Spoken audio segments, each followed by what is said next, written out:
अस्सलाम वालेकुम व्यूअर्स, खुशखबरी सीरीज़ की नई एपिसोड में खुशामदीद। मैं हूं आपका मेज़बान अब्दुर्रहमान। आज हम आपके लिए दो खुशखबरियां लेकर हाज़िर हुए हैं। आज की पहली खुशखबरी तो ये है कि प्राइम मिनिस्टर ने पाकिस्तान की आईटी और सॉफ्टवेयर की एक्सपोर्ट्स को सालाना 50 अरब डॉलर्स करने का प्लान दिया है।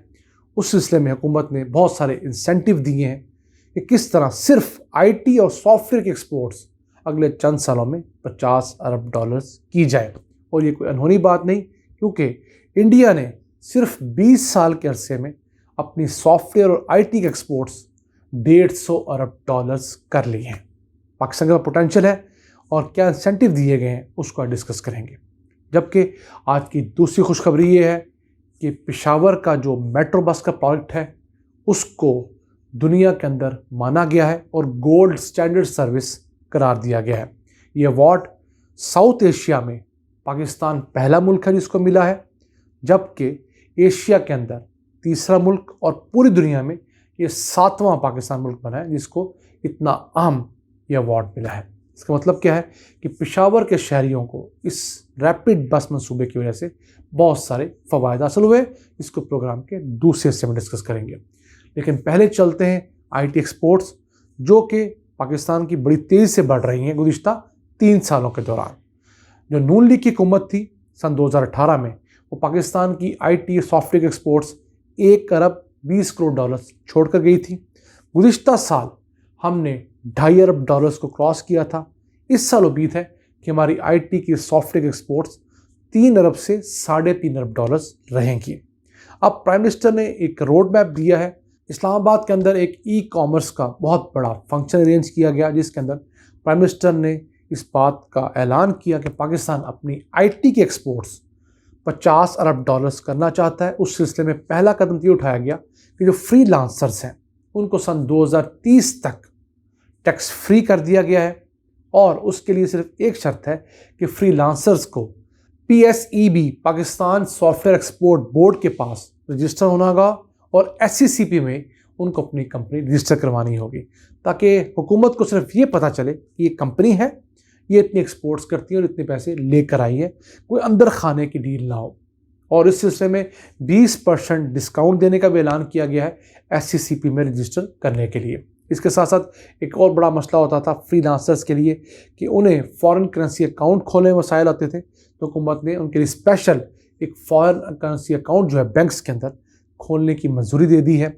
इसके साथ साथ अब फ्रीलांसर्स को अपना कोई नया सॉफ्टवेयर हाउस खोलने के लिए, कॉल सेंटर खोलने के लिए 10 लाख रुपए तक कर्ज भी हुकूमत देगी। और फिर इन लोगों को अपने इस्तेमाल के लिए घर ख़रीदना हो, अगर फैमिली के लिए होम लोन, तो आसान शराइत जो मेरा घर मेरा पाकिस्तान स्कीम है वो भी एलिजिबल करार दिए जाएंगे तमाम फ्रीलांसर्स। फिर हेल्थ और लाइफ इंश्योरेंस जो है वो भी हुकूमत पाकिस्तान इन तमाम फ्रीलांसर्स को देगी। फिर इन फ्रीलांसर्स के लिए बरूनी मुल्क जाना एक मसला होता था, क्योंकि इनके पास कोई जॉब डिस्क्रिप्शन नहीं होती थी, क्योंकि इनकी कंपनीज रजिस्टर नहीं होती थी, तो इनको मुख्तलिफ ममालिक जो है वो वीज़ाज नहीं देते थे। तो अब चूँकि ये आसान तरीके से कम फीस देकर ख़ुद को रजिस्टर करवा पाएंगे, तो जो वीज़ा फैसिलिटेशन है उसके अंदर इनको बहुत आसानी होगी। ये बरूनी मुल्क कोर्सेज़ करना जाना चाहते हैं, किसी और सिलसिले में जाना चाहते हैं बिजनेस डील के लिए, तो वीज़ा इनको बआसानी मिल सकेगा, हुकूमत पाकिस्तान को सपोर्ट करेगी। फिर मनी ट्रांसफ़र जो थी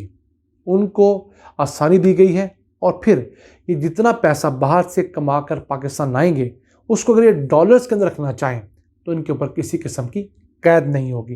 पहले होता था कि इनको ये डॉलर्स फौरी तौर पर रुपयों में कन्वर्ट करवाने पड़ते थे, अब ये तमाम चीज़ें ख़त्म कर दी गई हैं। फिर इंटरनेट की जो फैसिलिटी है, बहुत तेज़ इंटरनेट, वो हुकूमत इनको प्रोवाइड करेगी। और फिर मुल्क भर में जो सॉफ्टवेयर टेक्नोलॉजी जोन्स बन रहे हैं उन तमाम के अंदर इनको स्पेशल जगह दी जाएगी।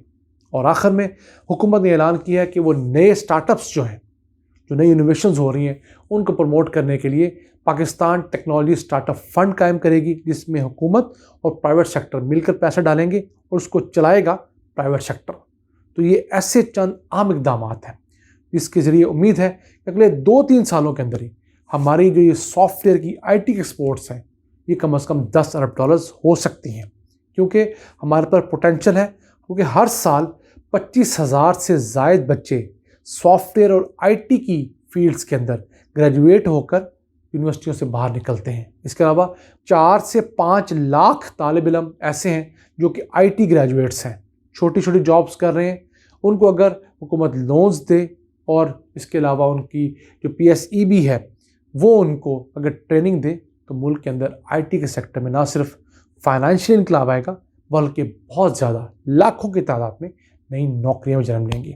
तो रोड मैप हुकूमत ने दे दिया है। उम्मीद करते हैं इंशाल्लाह अगले 3-4 सालों में पाकिस्तान की IT एक्सपोर्ट्स डबल से भी बढ़ जाएंगी। इसी से चलते हैं आज की दूसरी अहम खुशखबरी की तरफ। पेशावर का मेट्रो बस मंसूबा, जिस पर तनकीद तो बहुत हुई और डिले का शिकार भी रहा।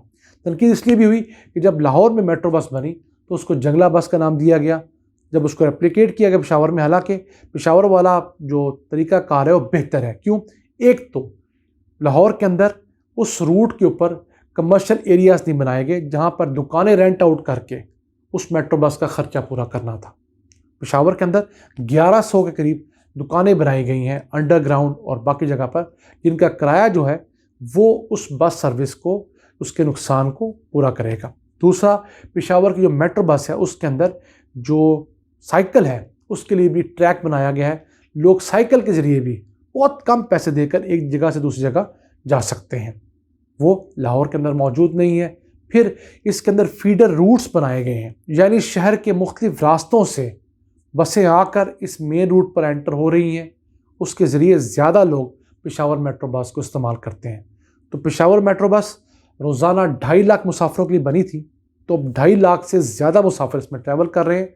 और जो ट्रैवल करने वालों की परसेंटेज है 20% तो ख़वातीन इस पर ट्रैवल करती है रोज़ाना की बुनियाद पर, और 60% ऐसे लोग पेशावर मेट्रो पर ट्रैवल कर रहे हैं जो कि लो इनकम लोग हैं। फिर पेशावर मेट्रो की खासियत ये भी है कि इस बस रूट के ऊपर जो पहले पुरानी वैन्स और बसेस चलती थी उनको मालिकान से ख़रीद कर उनको ज़ाया कर दिया गया है, यानी इनको स्क्रैप बनाकर बेचा गया ताकि दोबारा रोड पर आकर इन्वायरमेंट को ख़राब ना करें, माहौल और सवारियों को परेशान ना करें।